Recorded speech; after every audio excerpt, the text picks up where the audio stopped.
Hi everyone, welcome to another episode of Invest Power series today. I'm David from Them Power, and as always, I thank you for watching and supporting our YouTube channel. What I want to share today is I want to give away the biggest secret about how you can build your property portfolio.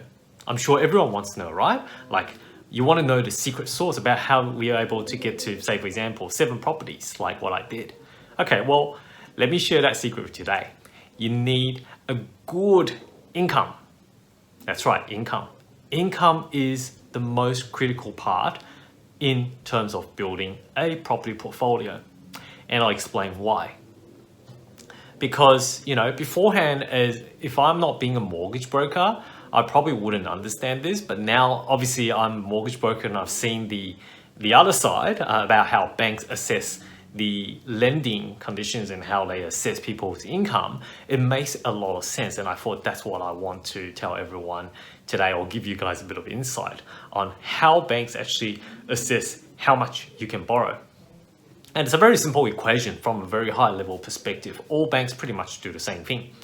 What they do is they take your income, which is basically, the only revenue. So income plus whatever rental income that you have. So, group together plus any other income that you may have, like what you earn, right? Shares, managed funds, whatever.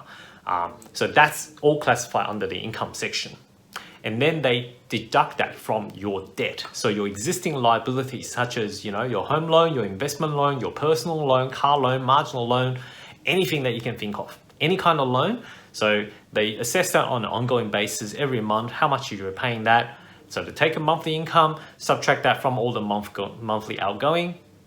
And then the third equation is take living expenses. So, we all have to live, right? So basically there will be a budget based on your household, based on your family, and therefore there is a living expenses indicator.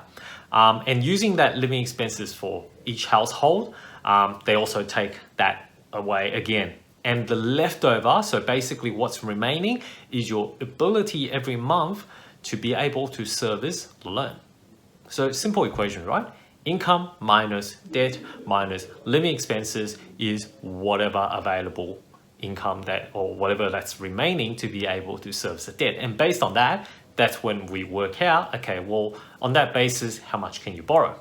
So, now that you've seen a very high level about how banks assess your borrowing capacity, hopefully it will make a lot of sense. And if you work, like reverse logic in that sense, so the debt, you obviously, once it's in place, apart from paying it down, there's not much changes that you can do to it. Living expenses, most people will probably live okay. I wouldn't say frugal, but okay. So you obviously want to have a certain living standard. You don't want to be like eating cup noodles every day, right?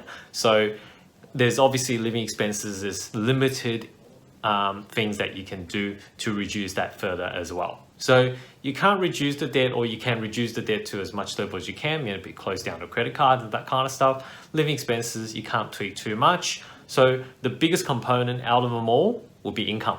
So income is the big factor that you can control. How much you earn determines how much you can borrow. How much you can borrow determines how many properties and how big the portfolio you can take it up to. So a lot of people, when they have big portfolios, most of the time, obviously apart from buying well, they also have a really good income and a very low debt, moderate living expenses to be able to service the loan. Fundamentally, that is the main idea. So that's why, you would want to definitely work on the income, because the higher the income, the more serviceability you'll be able to have, and therefore you can accumulate those properties quicker. So what are the ways that you can improve your income? Well, I guess you can jump ship, move to a new company with the same role, with expertise. Sometimes you can probably get a pay rise if you move to a different company, depending on your skill, depending on your profession. Or what you can do is, do a side hustle or a second job. A lot of my clients actually, work 2 jobs. It is tiring, but hey, they got something that they want to achieve, which is a bigger goal. They want to be able to build a portfolio, and therefore they're willing to make the sacrifice now and delay the gratification later. So maybe a second job, there's been good stories like driving Uber, Some other people may start to, an Amazon side business, for example. Doesn't take a lot of time, and something that, if you have a 9 to 5 job, certainly look at how you can utilize the after hours. So anytime from, say, for example, 7 to 11 at night, think about what that time, how you can use that time to further improve yourself, or maybe get something to be able to earn a bit more, because as soon as that income goes up and you can use that, then it will improve your serviceability and you can continue moving forward. So there is no secret formula, unfortunately. In this property game, it's all numbers, and that's what banks look at. So, the more earning ability that you have, they don't care if you got heaps and heaps of debt, right? Let's say, for example, you're earning like 20K. If you earn 20K a month, gross rental income of 240K, and your debt is like, say, for example, $500,000, you have a home, and living expenses moderate, then there's a lot of ability to be able to service extra loans, and therefore you'll be able to build up your portfolio relatively quickly in that sense, assuming that it's all structured correctly, of course.